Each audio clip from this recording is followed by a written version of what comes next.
որովհետև թղթային առողջապահության այդ տարբեր մատյանները, թղթերը եւ այլն,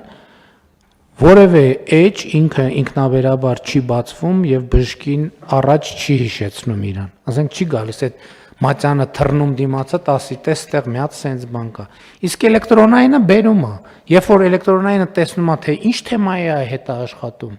այսինքն իհարկե պատշաճ ծրագրավորում։ Ինքը արդեն բերում է, ասում է մի րոպե, այստեղ բժիշկ գիտես, այստեղ մի հատ տվյալ էլ կա, այստեղ մի հատ տվյալ էլ կա եւ ձեր ասածը, որ ասենք օրինակ այս մարդը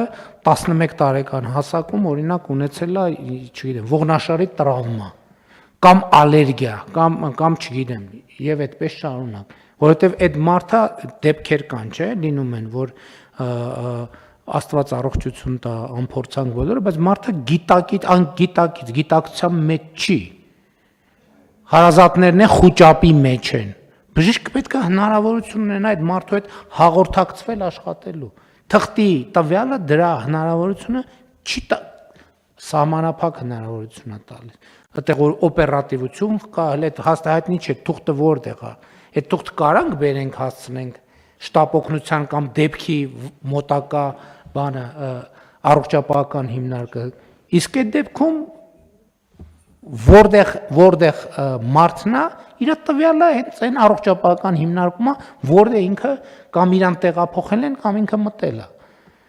Իհարկե էլ եմ ասում, մենք այս ամեն ինչի մասին խոսում ենք, եկեք ասենք, որ այո, լիքը բան է լինելու, որ հենց հունվարի 1-ից սենց չի աշխատելու։ Ընդ որում անեինք բանի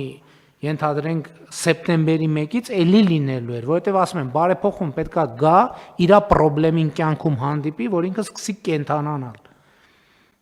Բայց այս նախագիծը, որը մենք պետքա իրականացնենք, եւ այո, պետքա հետեւողական աշխատենք եւ բերենք հասնենք կետի։ Համեցեք, որ խաչատրի։